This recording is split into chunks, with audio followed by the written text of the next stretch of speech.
this. If you wanna play tough and wanna hate this, I'll always show up and make a statement. I don't ever slow up, no I don't take shit. I got no love for the fakeness. If you wanna play tough and wanna hate this, I'll always show up and make a statement. Everything I do is so instinctive, it's a passion.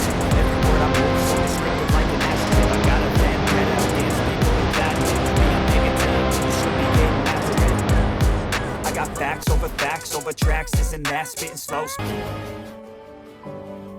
Lokapavani ಚಾಕಿ ಕೇಂದ್ರದ ಮೂಲಮಂತ್ರ ಅತ್ಯುತ್ತಮ ಗುಣಮಟ್ಟವೇ ನಮ್ಮ ಧ್ಯೇಯ.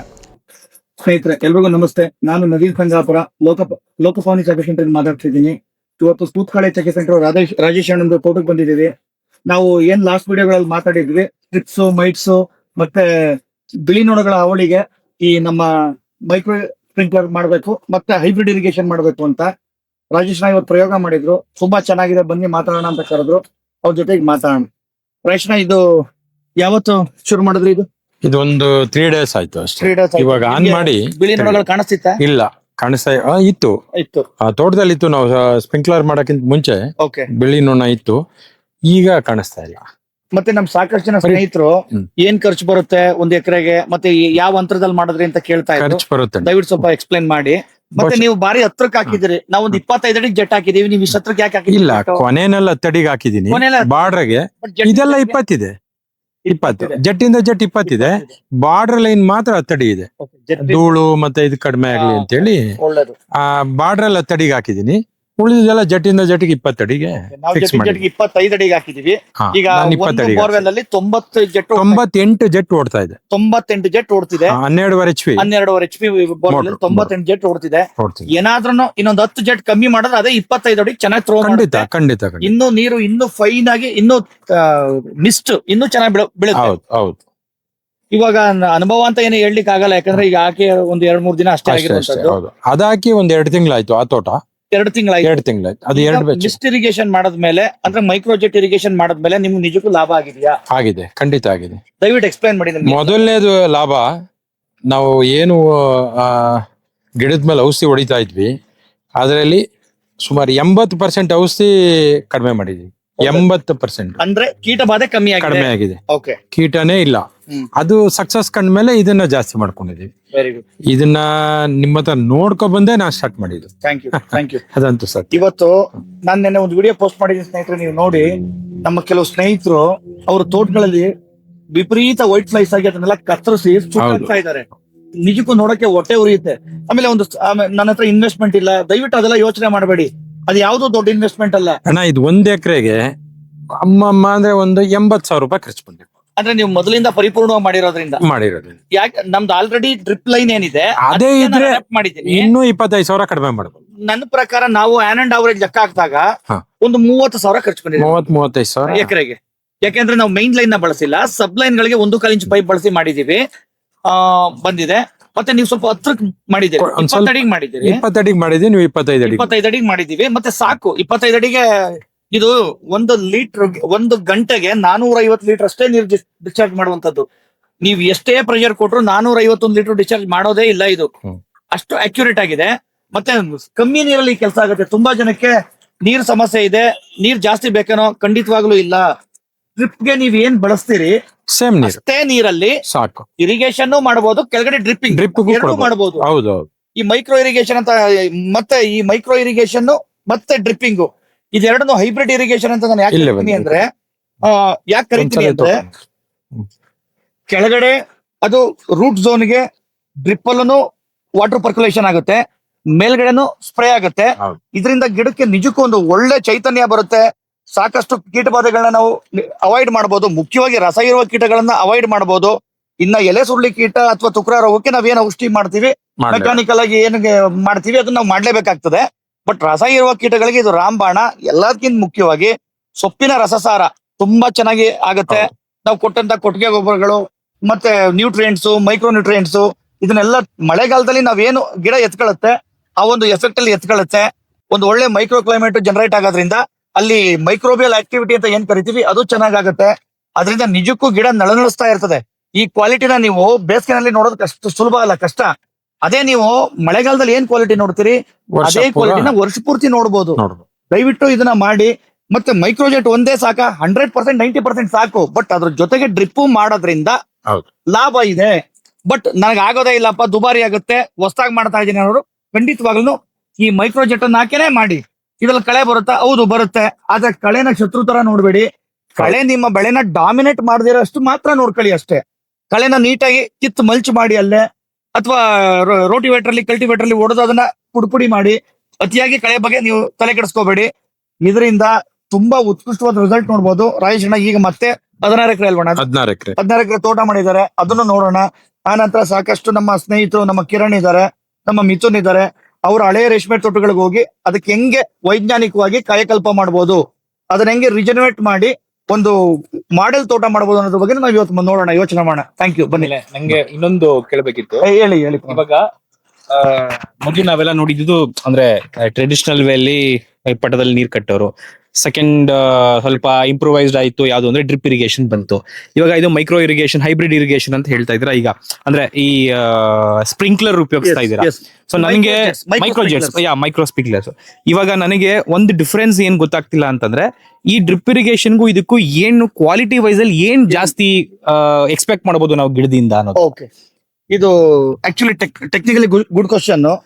ಈಗ ನಾವು drip irrigation ಇದೆಯಲ್ಲ, ನಾನು ಕಳೆದ ಒಂದು 2004 ನಾನು ಅಂದ್ರೆ ಒಂದು 21 ವರ್ಷದಿಂದ ರೇಷ್ಮೆ ಕೃಷಿ ಮಾಡ್ಕೊಂಡ್ ಬಂದಿದ್ದೀನಿ. ಡ್ರಿಪ್ ಇರಿಗೇಷನ್ ನಾನು 96, 97 ಇಂದನೂ ಬಳಸಿದೀವಿ. ನಮ್ಮ ಹಿರಿಯರು ಅದನ್ನೆಲ್ಲ ಬಳಸ್ಕೊಂಡೇ ಬಂದಿದ್ರು. One of the best irrigation system, ಮೊದಲು ಅನುಮಾನನೇ ಇಲ್ಲ. ಆದ್ರೆ ಇತ್ತೀಚೆಗೆ ಸಮಸ್ಯೆ ಏನಾಯ್ತು, ಕೀಟಬಾಧೆ ಜಾಸ್ತಿ ಆಯ್ತು. ಅದು ರಸ ಹೀರುವ ಕೀಟಗಳು ಜಾಸ್ತಿ ಆಯ್ತು. ಮಳೆಗಾಲದಲ್ಲಿ ರಸ ಹೀರುವ ಕೀಟಗಳ ಸಮಸ್ಯೆ ಕಮ್ಮಿ. ಅದೇ ಬೇಸಿಗೆಯಲ್ಲಿ, ಚಳಿಗಾಲದಲ್ಲಿ ಜಾಸ್ತಿ. ಒಣ ಹವೆ ಮತ್ತೆ ಮಳೆಗಾಲದಲ್ಲಿ ನ್ಯಾಚುರಲ್ ಆಗಿ ಶವರ್ ಆಗೋದ್ರಿಂದ, ಮಳೆ ಬೀಳೋದ್ರಿಂದ ಅದು ಡಿಸ್ಟರ್ಬ್ ಮಾಡೋದ್ರಿಂದ ಅದರ ಸಂತತಿ ಕಮ್ಮಿ. ಅದನ್ನೇ ನಾವಿಲ್ಲಿ ಅನುಕರಣೆ ಮಾಡ್ತಾ ಇದೀವಿ. ಒಂದು. ಎರಡನೇದು, ವಾತಾವರಣ ಮೊದ್ಲಂಗಿಲ್ಲ, ಭಾರಿ ಪ್ರದೂಷಣ ಆಗಿದೆ, ವಿಪರೀತ ಪೊಲ್ಯೂಟ್ ಆಗಿದೆ, ಸಿಕ್ಕಾಪಟ್ಟೆ ಡಸ್ಟ್ ಕೂರುತ್ತೆ. ಅದು ನಮ್ಮ ಹುಳುಗಳಿಗೆ ಡೈಜೆಸ್ಟಿವ್ ಡಿಸಾರ್ಡರ್ ಮಾಡುತ್ತೆ. ಅದರಿಂದ ಹುಳುಗಳು ಶುದ್ಧವಾದ ಆಹಾರನ ತಿಂದೇ ಇದ್ದಾಗ ಆಬ್ವಿಯಸ್ಲಿ ರೋಗ ತುತ್ತಾಗ್ತವೆ. ಅದನ್ನು ಇದು ಅವಾಯ್ಡ್ ಮಾಡುತ್ತೆ. ಎರಡನೇದು, ನಾವು ಕೆಮಿಕಲ್ ಸ್ಪ್ರೇಗಳನ್ನ ಜಾಸ್ತಿ ಮಾಡಿದೀವಿ. ನಾವು ಅನಿವಾರ್ಯವಾಗಿ ಬೇರೆ ಬೇರೆ ರೋಗಕ್ಕೆ ಕೆಮಿಕಲ್ಸ್ ಕೊಡ್ತಾ ಇರ್ತೀವಿ. ಈ ತರ ವಾಟರ್ ವಾಶ್ ಆಗೋದ್ರಿಂದ ಅದ್ರ ಟಾಕ್ಸಿಸಿಟಿನೂ ಆದಷ್ಟು ಬೇಗ ಕಮ್ಮಿ ಆಗುತ್ತೆ. ಈ ತರ ಮಲ್ಟಿಪಲ್ ಯೂಸ್ ಇದೆ. ಇದನ್ನ ತುಂಬಾ ಯೋಚನೆ ಮಾಡಿ ನನ್ನ 20-21 ವರ್ಷದ ಅನುಭವದ ಆಧಾರದ ಮೇಲೆ ಇದನ್ನ ಮಾಡಿದೀವಿ. ಒಂದು, ನೀವು ಕೇಳ್ಬೋದು, ನೆಟಾಫಿಮ್ದು 25 ಅಡಿ 30 ಅಡಿ ಹೊಡೆಯೋ ಜೆಟ್ಗಳಿದೆ, ರೈನ್ ಗನ್ಸ್ ಇದೆ, ಇದು ಯಾಕೆ ಅಂತ ನೀವು ಕೇಳ್ಬೋದು. ಇದೇನಂದ್ರೆ, ಪ್ರಕೃತಿಗೆ ನಾವು ಮಳೆಗಾಲದಲ್ಲಿ ಹದವಾದ ಮಳೆ ಏನಿದೆ ಅದರ ಅನುಕರಣೆ ಇದು. ನಾನು ಹಳೆ ವಿಡಿಯೋದಲ್ಲಿ ಹೇಳಿದ್ದೀನಿ, ಪದೇ ಪದೇ ಹೇಳೋ ಅವಶ್ಯಕತೆ ಇಲ್ಲ. ಇದು ವಿಚಾರವಾಗಿ ಲಕ್ಷ್ಮಣ ಹೆಗಡೆ ಅವ್ರ ಹತ್ರ ಮಾತಾಡಿದಾಗ ನನಗೆ ಈ ಮೈಕ್ರೋಜೆಟ್ ಬಗ್ಗೆ ಆಸಕ್ತಿ ಬಂದಿತ್ತು. ಆನಂತರ ಅದೇನೋ ನಾನು ಬಳಸಿರ್ಲಿಲ್ಲ. ಇವಾಗ ನಾವು ಯಾವಾಗ ಉಗ್ರವಾಗಿ ಬಿಳಿ ನೊಣಗಳ ಸಮಸ್ಯೆ ಜಾಸ್ತಿ ಆಯ್ತು, ಟ್ರಿಪ್ಸೋಮೈಟ್ ಸಮಸ್ಯೆ ಜಾಸ್ತಿ ಆಯ್ತು, 2004 ಮಾತಾಡಿದ್ನಲ್ಲ, ಅದು ಇವತ್ತು ತಲೆಯಲ್ಲಿ ಮೊಳಕೆ ಹೊಡೀತು. ನೋಡಿ ಸ್ನೇಹಿತರೆ, ಒಂದು ಮಾತಿದೆ, ಈ ದೇವನೂರು ಮಹಾದೇವರ ಒಂದು ಪುಸ್ತಕದಲ್ಲಿ ಒಂದು ಮಾತು ಬರುತ್ತೆ, ಎದೆಗೆ ಬಿದ್ದ ಅಕ್ಷರ ಭೂಮಿಗೆ ಬಿತ್ತಿದ ಬೀಜ ಮೊಳಕೆ ಹೊಡೆದೇ ಇರಲಾರ್ದು ಅಂತ. ನಿಮ್ಮ ವಿಚಾರಗಳು ನೀವ್ ಎಲ್ಲೋ ಕೇಳಿರ್ತೀರಿ, ಎಲ್ಲೋ ನೋಡಿರ್ತೀರಿ, ಅಥವಾ ನಿಮ್ಗೆ ಒಳದಿರ್ಬೋದು. ಒಂದಲ್ಲ ಒಂದಿನ ಆ ಸಮಯಕ್ಕೆ ಅದು ನಿಮ್ಗೆ ಫಲ ಕೊಡುತ್ತೆ. ಅಂದ್ರೆ ಕೇಳೋದು, ನೋಡೋದು, ಓದೋದು, ವಿದ್ಯೆನ ಯಾವತ್ತೂ ನಾವು ಕಡೆಗಣಿಸಬಾರ್ದು. ದಿನ ಯಾರು ಕಲಿತಾರೋ ಅವನ್ ಮಾತ್ರ ಬೆಳಿತಾನೆ, ಯಾರು ಕಲಿಯಲ್ವೋ ಅವತ್ತು ಸಾವು ಖಚಿತ. ನೆಕ್ಸ್ಟ್ ಹೋಗೋಣ. ಆಮೇಲೆ ಇನ್ನೊಂದು ಪ್ರಶ್ನೆ ಇತ್ತು. ಇವಾಗ ಫೀಡಿಂಗ್ ಟೈಮ್ ಅಲ್ಲಿ, ಈಗ ನೀವು ರೇಷ್ಮೆಯನ್ನ ನಾವು ಫೀಡ್ ಮಾಡೋ ಟೈಮ್ ಅಲ್ಲಿ ಯೂಶಲಿ ಮಾನ್ಸೂನ್ ಸೀಸನ್ ಅಲ್ಲಿ, ರೈನಿ ಸೀಸನ್ ಅಲ್ಲಿ ಒಂದು ಇದಿದೆ, ವಾಡಿಕೆ ಇದೆ. ಏನು ಅಂತಂದ್ರೆ, ಸೊಪ್ಪನ್ನ ಬಿಡಿಸ್ಕೊಂಡಾದ್ಮೇಲೆ ಅದನ್ನ ಡ್ರೈ ಮಾಡಿ ಕೊಡಬೇಕು ಅಂತ, ವೆಟ್ ಸೊಪ್ಪು ಕೊಡಬಾರ್ದು ಅನ್ನೋ ತರ ಹೇಳ್ತಾರೆ. ಸೊ ಇವಾಗ ಅನ್ ಸೀಸನ್ ಅಲ್ಲಿ ನಾವು ಈ ತರ ಕೃತಕ ಮಳೆ ತರ ಸೃಷ್ಟಿ ಮಾಡಿ ಅದನ್ನ ಕೀಟನಾಶಕಗಳನ್ನ ನಾಶ ಪಡಿಸ್ತಾ ಇದೀವಿ. ಅದೊಂಥರ ಒಂದು ಪಾಸಿಟಿವ್ ವೇ. ಸೊ ಇವಾಗ ನಾವು ಇದೇ ತರ ಫೀಡಿಂಗ್ ಟೈಮ್ ಅಲ್ಲೂ ಸೇಮ್ ಅದೇ ತರ ಡ್ರೈ ಮಾಡಿ ಕೊಡ್ಬೇಕಾಗತ್ತಾ, ಅಥವಾ ಹಂಗೆ ಕೊಡ್ಬೇಕಾಗತ್ತೆ? ಇನ್ ಜನರಲ್ ವ್ಯಾವಹಾರಿಕವಾಗಿ ಉಳುಗೆ ಸೊಪ್ಪು ಕೊಡ್ಬೇಕಾದ್ರೆ ಮಾನ್ಸೂನ್ ಸೀಸನ್ ಅಲ್ಲಿ ನಾವ್ ಏನ್ ಮಾಡ್ತಿದ್ವಿ, ರಾತ್ರಿ ಕತ್ತರಿಸಿದ ಗಿಡಗಳನ್ನ ಬೆಳಿಗ್ಗೆ ಕೊಡ್ತಿದ್ವಿ, ಬೆಳಿಗ್ಗೆ ಕತ್ತರಿಸೋ ಸೊಪ್ಪನ್ನ ರಾತ್ರಿ ಕೊಡ್ತಿದ್ವಿ. ಅದನ್ನ ಇಲ್ಲೂ ಮಾಡಿದ್ರೆ ತಪ್ಪೇನಿಲ್ಲ. ಅಥವಾ ಇರಿಗೇಷನ್ ಅನ್ನೋದು ದಿನ ನಡೆಯಲ್ಲ, 3 days 4 days ಒನ್ಸ್. ಅದರಿಂದ ಅದು ದೊಡ್ಡ ಸಮಸ್ಯೆ ಅಲ್ಲ, ಅದು ದೊಡ್ಡ ಸಮಸ್ಯೆ ಅಲ್ಲ. ಒಂದು ನಾವು ಸೊಪ್ಪು ಕತ್ತರಿಸೋ 3-4 ಗಂಟೆ ಮೊದಲು ಇರಿಗೇಷನ್ ಸ್ಟಾಪ್ ಮಾಡಿದ್ರೆ ಸಮಸ್ಯೆ ಇಲ್ಲ. ಸೊ ಆದ್ರೆ ಓಪನ್ ಫೀಲ್ಡ್ ಎಲ್ಲ ಡ್ರೈ ಆಗಿರುತ್ತೆ. ಸೊ ಇಲ್ಲಿಂದ ನಾವು ಇದನ್ನ ತಗೊಂಡು ಸಮಸ್ಯೆ ಇಲ್ಲ. ಅದರಿಂದ ರಾತ್ರಿ ಇರಿಗೇಷನ್ ಮಾಡಿ ಬೇಕಾದ್ರೆ ಬೆಳಿಗ್ಗೆ ಮಾಡಬಹುದು, ಅಥವಾ ಸೊಪ್ಪು ಬೆಳಿಗ್ಗೆ ಕತ್ತರಿಸೋದ್ಮೇಲೆ ಇರಿಗೇಷನ್ ಮಾಡಿ ಸಂಜೆ ಕತ್ತರಿಸಬಹುದು. ಅದು ವ್ಯಾವಹಾರಿಕವಾಗಿ ಸಮಸ್ಯೆ ಇಲ್ಲ. ಉದಾಹರಣೆಗೆ, ಈಗ ನಾವು 1 ಲಕ್ಷದ ಹತ್ರ ಮೊಟ್ಟೆಗಳನ್ನ ಒಂದು ಕಾಲು ಲಕ್ಷ ಮೊಟ್ಟೆಗಳನ್ನ ಪ್ರತಿ ತಿಂಗಳು ಚಾಕಿ ಮಾಡ್ತೀವಿ. ಒಂದು 500 ಮೊಟ್ಟೆಗಳನ್ನ ಪ್ರತಿ 20 ದಿನಕ್ಕೊಂದ್ಸಲ ಉಳು ಮೇಯಿಸ್ತೀವಿ. ಟನ್ಗಟ್ಲೆ ಸೊಪ್ಪು ಬೇಕು ನಮ್ಗೆ. ನಮ್ಮಂತ ದೊಡ್ಡ ಫ್ಲಾಟ್ ಅಲ್ಲೇ ನಮ್ಗೆ ಈ ಇರಿಗೇಷನ್ ಇಂದ ಎಂದು ಡಿಸ್ಟರ್ಬ್ ಆಗಿಲ್ಲ, ಅಥವಾ ಅಲ್ಲೆಲ್ಲೋ ವೆಟ್ಟಿತ್ತು ಕಟ್ ಮಾಡ್ಲಿಕ್ಕೆ ಆತರ ಏನಿಲ್ಲ. ಅದನ್ನ ಮ್ಯಾನೇಜ್ ಮಾಡ್ಬೋದು. ಬೇರೆ ಇನ್ನೇನಾರು ಅಷ್ಟೇ.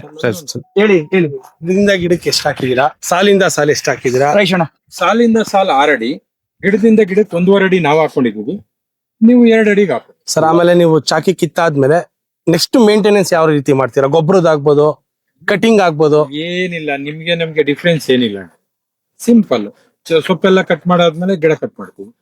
ಈಗ ಒಂದ್ಸರಿ ಇದು ಹೊಡಿತೀವಿ, ಟ್ರಾಕ್ ಹೊಡಿತೀವಿ, ಮತ್ತೆ ammonium sulphate, single super phosphate, ಸ್ವಲ್ಪ ಮತ್ತೆ ಕೊಟ್ಟಿಗೆ ಗೊಬ್ಬರ ಯಥೇಚ್ಛವಾಗಿ ಕೊಡ್ತಾರೆ. ಯಥೇಚ್ಛ ಕೊಟ್ಟಿಗೆ ಗೊಬ್ಬರ ಹೆಚ್ಚು ಕಮ್ಮಿ ನನ್ಗೆ ಗೊತ್ತಿರಂಗೆ ಅವರು ಪ್ರತಿ 4 ತಿಂಗಳಿಗೆ ಒಂದ್ಸಲಿ, 4-5 ತಿಂಗಳಿಗೆಲ್ಲ ನಾನು ಕೊಟ್ಟಿಗೆ ಗೊಬ್ಬರ 100% ಎಕರೆ ಮಿನಿಮಮ್ 5 ಟ್ರ್ಯಾಕ್ಟರ್ ಕೊಡ್ತಾರೆ. ಇದೊಂದು ಎಕರೆ, ಇದು 10 ಟ್ರ್ಯಾಕ್ಟರ್ ಗೊಬ್ಬರ ಕೊಡ್ತಾರೆ. ರೈಶಣ್ಣ, ಇದು ಟೋಟಲ್ ಎಷ್ಟು ಎಕರೆ? ಇದು 4 ಎಕರೆ 17 ಗುಂಟೆ ಪಟ್ಟ. ಇದು ಮಾತ್ರ 1 ಎಕರೆ. ಈ ಟ್ರಾನ್ಸ್ಫಾರ್ಮರ್ ಈ ಕಡೆ ಇರೋ ಪೀಸ್ 1 ಎಕರೆ. ಆಮೇಲೆ ಇದು ಎಷ್ಟು ವರ್ಷದ ಹಳೆ ತೋಟ? ಮೊದ್ಲು STD6 ಇದ್ದಾಗ 2016. ಈಗ ಜಸ್ಟ್ 6 ತಿಂಗಳಿಂದ ಅಷ್ಟೇ ಇದನ್ನ ಚೇಂಜ್ ಮಾಡಿದ್ರು. ಸ್ನೇಹಿತರೆ ನೋಡಿ, 5 ತಿಂಗಳಿಂದ ನಮ್ಮ ಸ್ನೇಹಿತರು ಫಿಲಿಪೈನ್ಸ್ಗೆಲ್ಲ ಟ್ರಿಪ್ ಹೋಗಿದ್ರು. ಆ ಟೈಮಲ್ಲಿ ಇವ್ರು ಕಡ್ಡಿ ನಾಟಿ ಮಾಡಿದ್ದು ಹೋಗಿದ್ದು. ನನಗೆ ಚೆನ್ನಾಗಿ ನೆನಪಿದೆ. 5 ತಿಂಗಳಾಯ್ತು ರೈಶಣ್ಣ. 5 ತಿಂಗಳಲ್ಲಿ ಆಲ್ರೆಡಿ ತೋಟ ಬಂದು ಕಟಿಂಗ್ ಆಗಿದ್ದು. 2ನೇ ಫೀಡಿಂಗ್, 2ನೇ ತೋಟ ಇದು. ತುಂಬಾ ಜನ ಸ್ನೇಹಿತರು ನಂಬ್ಲಿಕ್ಕಿಲ್ಲ. ನೆಟ್ಟಿರೋದು ಗಿಡ ಅಲ್ಲ, ಕಡ್ಡಿಗಳು ನೆಟ್ಟಿದ್ದು. ಯಾವ ತರ ನಾವು ಮೊದಲು ಯಾವ್ದು ಗಿಡ ನೆಟ್ಟಿಲ್ಲ, ಎಲ್ಲ ಕಡ್ಡಿನೇ ನೆಟ್ಟಿ. ಮೊದಲು ಯಾವ ತರ ನಾವು ಮಾತಾಡಿದ್ವಿ, ಏರು ಮಡಿ ಪದ್ಧತಿಯಲ್ಲಿ ಬೆಡ್ ನ ರೈಸ್ ಮಾಡಿ ಅದಕ್ಕೆ 1.5 ಅಡಿ ಅಥವಾ 1.5 ಅಡಿ, 2 ಅಡಿ ಅಂದ್ರೆ 2 ಅಡಿ ನಮ್ಮ ಅನುಕೂಲಕ್ಕೆ ತಕ್ಕಂತೆ ಹೋಲ್ಸ್ ಮಾಡಿ ಅದಕ್ಕೆ 2 ರಿಂದ 3 ಕಡ್ಡಿನ ಏನ್ ಚುಚ್ಚಿದೀವಿ, ನಾನು ಏನು ಹೇಳಿದೀನಿ ಅದೇ ಆಧಾರದ ಮೇಲೆ ಇದು ತೋಟ ಮಾಡಿರೋದು. 5ನೇ ತಿಂಗಳಿಗೆ ಇದು 2ನೇ ಕ್ರಾಪ್. ಯಾರಾದ್ರೂ ಆತರ ತೋಟ ಮಾಡ್ಲಿಲ್ಲ ಅಂದ್ರೆ ಬಹುಶಃ ಅವರ ಮೆಥಡ್ ಅಲ್ಲಿ ತಪ್ಪಿರುತ್ತೆ. ಅಂದ್ರೆ ಅವ್ರ ಇರಿಗೇಷನ್ ಸಮರ್ಪಕವಾಗಿರಲ್ಲ, ಅವ್ರು ಏರುಮಡಿ ಪದ್ಧತಿಯಲ್ಲಿ ನೀಟಾಗಿ ಮಾಡಿರಲ್ಲ, ಅದು ತುಂಬಾ ಬಂಜರಾಗಿರುತ್ತೆ, ಒಂದ್ ಸ್ವಲ್ಪನೂ ಪೋಷಕಾಂಶ ಇರಲ್ಲ. ಈ ತರ ಸಮಸ್ಯೆಗಳಿರುತ್ತೆ ಹೊರತು ಪ್ಯಾಕೇಜ್ ಆಫ್ ಪ್ರಾಕ್ಟೀಸ್ ನ ಸರಿಯಾಗಿ ಫಾಲೋ ಮಾಡಿದ್ರೆ ನಿಜಕ್ಕೂ ಈ ಮೆಥಡ್ ಅಲ್ಲಿ ತುಂಬಾ ಲಾಭ ಇದೆ.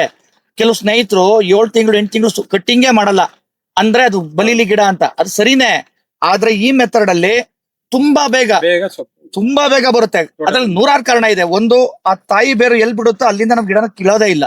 2ನೇದು, ನಾವು ಮಲ್ಚಿಂಗ್ ಮಾಡಿರೋದ್ರಿಂದ ಹ್ಯೂಮಿಡಿಟಿ ಮತ್ತೆ ಮಾಯಿಶ್ಚರ್, ಟೆಂಪರೇಚರ್ ತುಂಬಾ ಚೆನ್ನಾಗಿ ಡೆವಲಪ್ ಆಗೋದ್ರಿಂದ ಮೈಕ್ರೋಬಿಯಲ್ ಆಕ್ಟಿವಿಟಿ ಚೆನ್ನಾಗಾಗತ್ತೆ.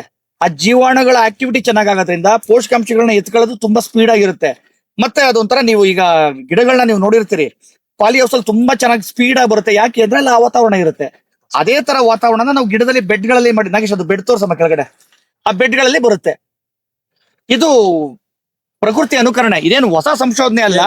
ನಾವು ಬೇರೆ ಬೇರೆ ಬೆಳೆಗಾರರು ಏನೇನನ್ನ ಅಳವಡಿಸ್ಕೊತಿದ್ರು ಅದನ್ನ ನಾವು ರೇಷ್ಮೆನಲ್ಲಿ ಅಳವಡಿಸ್ಕೊಂಡಿದೀವಿ ಅಷ್ಟೇ.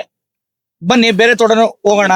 4 ಎಕರೆ ತೋಟ ನೋಡಿ ರೈಶಣ್ಣ. ಇದು ಇಲ್ಲಿ S36 ಹಳೇದು ಎಷ್ಟಿದೆ? S36 ಹಳೇದು 1 ಎಕರೆ ನೋಡೋಣ. ಅದು 2016 ನಾಟಿ ಮಾಡಿರುವಂತದ್ದು. ಓಕೆ, ಮತ್ತೆ ಚೇಂಜ್ ಮಾಡಿ ನಾ ಈ ತರ ನಾಟಿ ಮಾಡಿ. S36 ನಾಟಿ ಅಂದ್ರೆ ಒಂದು ಹಳೆ ತಳಿ ಇರ್ಲಿ ನಮ್ಮ ಹತ್ರ. ಆಯ್ತು, ಬನ್ನಿ ನೋಡೋಣ. ಅದಕ್ಕೆ ಮಂಚಿ ದಾಕ್ಷಿ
ಲೋಕಪಾವನಿ ಚಾಕಿ ಕೇಂದ್ರದ ಮೂಲಮಂತ್ರ ಅತ್ಯುತ್ತಮ ಗುಣಮಟ್ಟವೇ ನಮ್ಮ ಧ್ಯೇಯ.